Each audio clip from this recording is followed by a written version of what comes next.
Hello viewers, I'm Dr. Huck and today I'll be talking about cardiovascular complications of diabetes.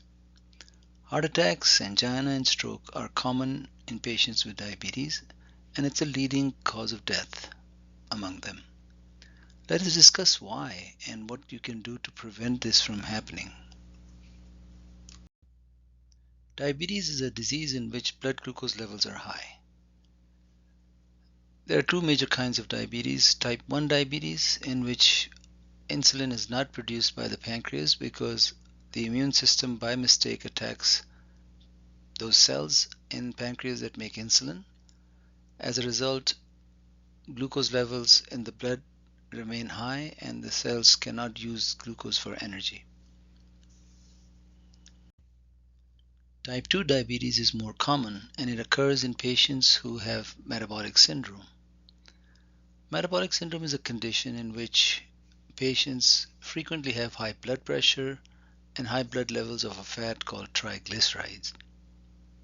Metabolic syndrome usually occurs in overweight individuals who have a positive family history of diabetes, who are not very active, and have gained weight in the central part of the body. Patients with metabolic syndrome and type 2 diabetes have insulin resistance. Their pancreas make insulin, but the insulin interaction with the cell or insulin receptor is not normal.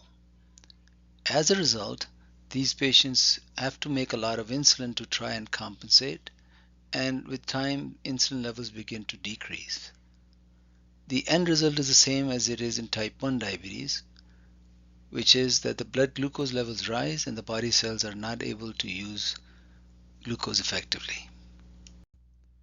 Diabetes is a dangerous disease. That's because it can cause complications if not controlled, and these complications occur without symptoms until late. Because of that, patients find it hard to stay motivated to control blood sugars because they don't get symptoms when the sugars are high. And to compound the problem, type 2 diabetes in particular occurs often in combination with high blood pressure, high cholesterol, or high triglyceride levels. And these conditions also don't cause symptoms until they are quite severe or until complications occur.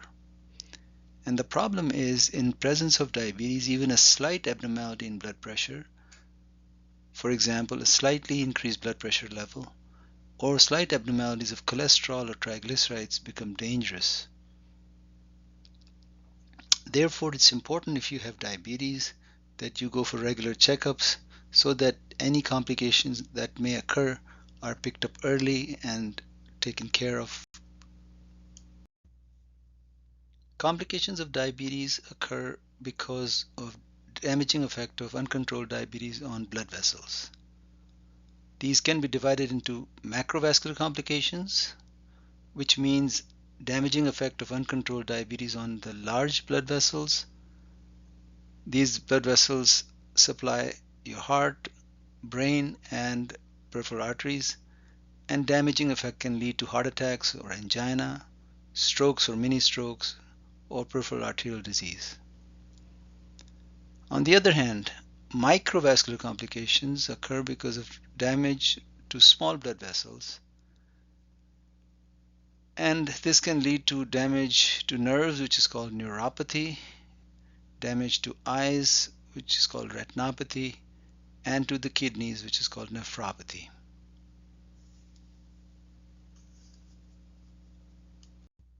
Today we will be concentrating on macrovascular diabetes complications which affect the cardiovascular system and the heart. Diabetic patients are twice as likely to have heart attack and stroke. Cardiovascular disease is the #1 cause of death in patients with type 2 diabetes. 2/3 of the death in patients with diabetes are related to cardiovascular events such as heart attacks and strokes.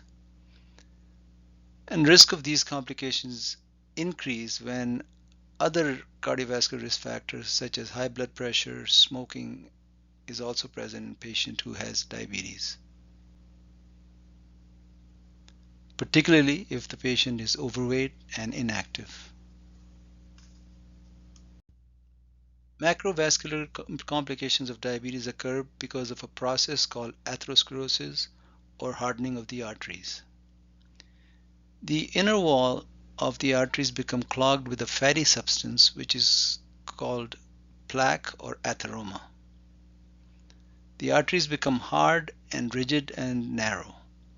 Blood flow decreases and sometimes blood can clot suddenly, and as a result, things like heart attack or stroke may occur depending on which artery or which vessel is involved.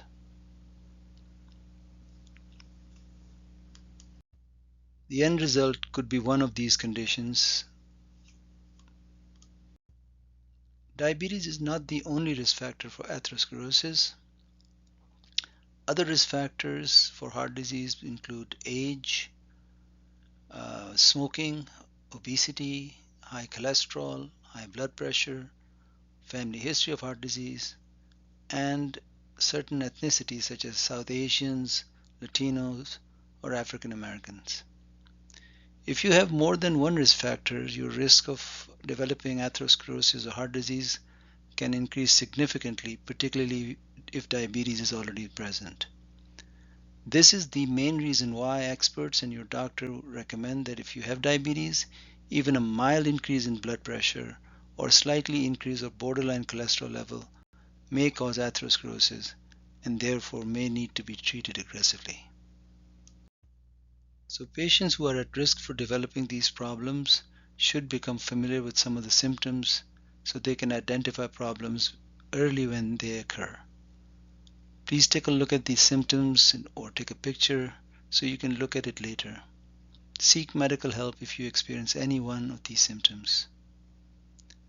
At the same time, it's important to understand that patients who have had diabetes, particularly more than 10 years, or if they have diabetic neuropathy, may not get typical symptoms such as chest pains. They may get slightly short of breath if their heart is not performing well, or they may get sweaty or dizzy or nauseated, and sometimes may not have any symptoms, just an abnormal EKG during checkups. It's for this reason we recommend that if you have diabetes, and particularly if you have diabetes and you're above the age of 45, you should get regular checkups, and your doctor may order tests to further investigate or study your heart function. Some of the tests are outlined here. We start with EKG, which is the simplest and most basic test. EKG is a simple test that records electrical activity of different parts of the heart.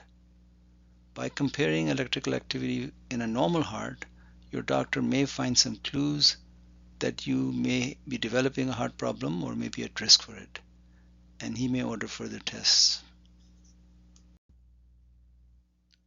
The next test in most instances is a test called echocardiogram, which is ultrasound of the heart. Echocardiogram can tell your doctor about the size of your heart, whether your heart is getting bigger or thicker because of high blood pressure, function of different parts of the heart, and opening and closing of the valves between different chambers of the heart. If based on these initial tests your doctor suspects that you may be developing blockages or in the flow to the heart, he may order stress test. Stress test is a test where an EKG or sometime echocardiogram or other form of imaging is performed while you are exercising on a treadmill. Oftentimes this kind of stress may unmask blockages in the coronary artery, the blood vessel that nourishes the heart. If you cannot exercise because of arthritis or weakness, a chemical is given which affects the heart just like exercise would and can help your doctor diagnose blockages before it becomes severe. Angiogram or heart catheterization is ultimately the most accurate test to find out about blockages in the coronary artery. It is an invasive test in which a thin plastic tube or catheter is inserted from the groin or the wrist and pushed to the heart using a live X-ray as a guide. A dye is then injected to help visualize the arteries and any blockage they may have. If a blockage is found, the doctor can perform angioplasty and put a stent in blocked arteries. Coronary artery calcium score, which is also called the heart scan, is a specialized CAT scan test that provides pictures of your heart and help your doctor detect and measure calcium-containing plaques in the arteries around the heart. This is a non-invasive way of looking at coronary artery disease before you have symptoms or signs, and is quite useful in many patients with diabetes. We'll continue this discussion in the second part of our presentation, in which I'll discuss what you can do to prevent these cardiovascular complications and what are the treatments available. So stay tuned.